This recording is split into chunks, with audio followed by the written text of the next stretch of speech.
I'm back again, this time to talk about some fun indie bookstores. For those who don't know, I went on a little vacation. It turned awry, as most things involving me do, where the weather made me cut it short. But I did get to go to 2 out of the 3 bookstores I had planned. I went to Evansville, Indiana / Henderson, Kentucky. So my alma mater, University of Evansville, is in Evansville, Indiana. What a coinkydink.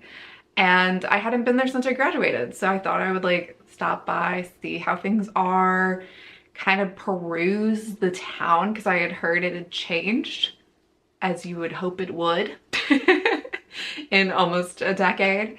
But I was a very introverted college student and didn't get out much. And so this was my chance to like have a do-over, if you will.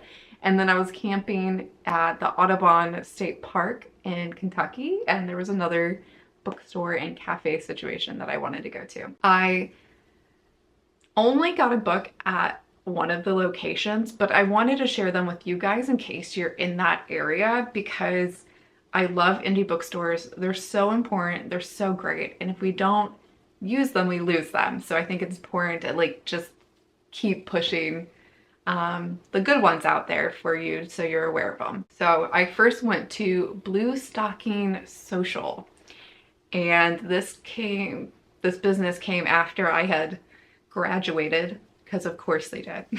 They're actually really easy to miss. So they're behind this Chinese restaurant that I used to go to, and they're like tucked away, attached to this other storefront, and they're just like this tiny door that leads straight into the basement, and it's like this little basement room.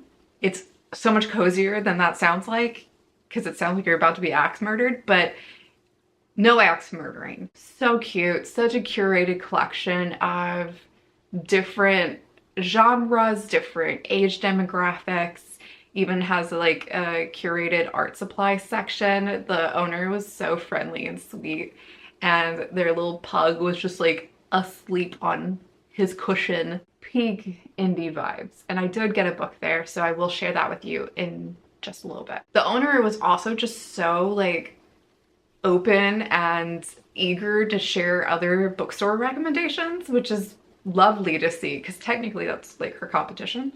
But she recommended Your Brother's Bookstore, which I had already planned to go to, and Bag End Books, the one in Kentucky I didn't get to make it to, but I'm sure that one's just as lovely, and also is attached to apparently like a sort of metaphysical store that would have also been super dope to check out. So definitely next time. Your Brother's Bookstore. Really cool. They had new and used books, while Blue Stocking Social only had new books, from my understanding.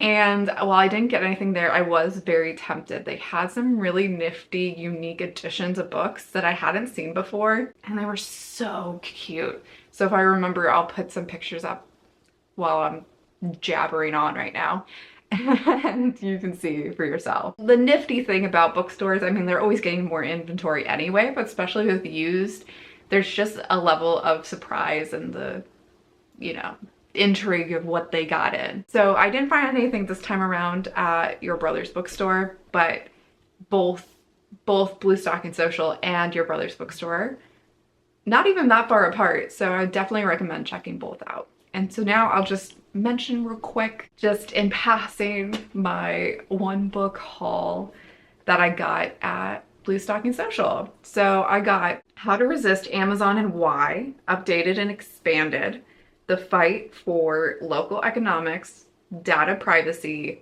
Fair Labor, Independent Bookstores, and a People-Powered Future by Danny Kane, co-owner of the Raven Bookstore. And so not only was this topic and content that interests me and fits right into this year of me trying to live more into my values and be more savvy with how I'm operating in the world, but this is like the most Midwest thing ever. So I am from Missouri. I got it in Indiana, and this guy runs a bookstore in Lawrence, Kansas. So I'm like, oh man, I gotta represent, gotta support my fellow Midwesterners. And he owns a bookstore. So maybe one day I'll visit that bookstore and get him to sign it. So, you know, content. Isn't that what everyone's thinking about? But anyway, it just seemed like a very well done little guide. It's trade paperback, but it is a little bit more shorter than traditional, super reasonable length. And I'm excited to learn some stuff, maybe some tips and tricks, what have you. Some of the research he's done and his experience, I think, makes it unique too, of being a bookseller, having to compete with this freaking giant that can afford to sell things at a loss, which is just bananas. But I haven't read it, so I can't say too much about it. I hadn't heard of it either, so that's the fun thing about going in store and perusing. You're more likely to notice something that maybe I would have never stumbled across this otherwise. And that was the other thing that was really beautiful about indie bookstores that have a smaller selection and are more curated, is that there's a little bit more breathing room and an opportunity for certain books to stand out more than they would if it's in a 3-story gigantic Barnes Noble or something. So if you're in the area, check it out. Keep their names in your mind. I also got a cute bookmark from Blue Stocking Social. She even like has merch with Henry the pug, I think his name is, which I think is freaking adorable. All about it. Support indie. And that's all I have for you. So like and subscribe, and I'll see you next time. Bye.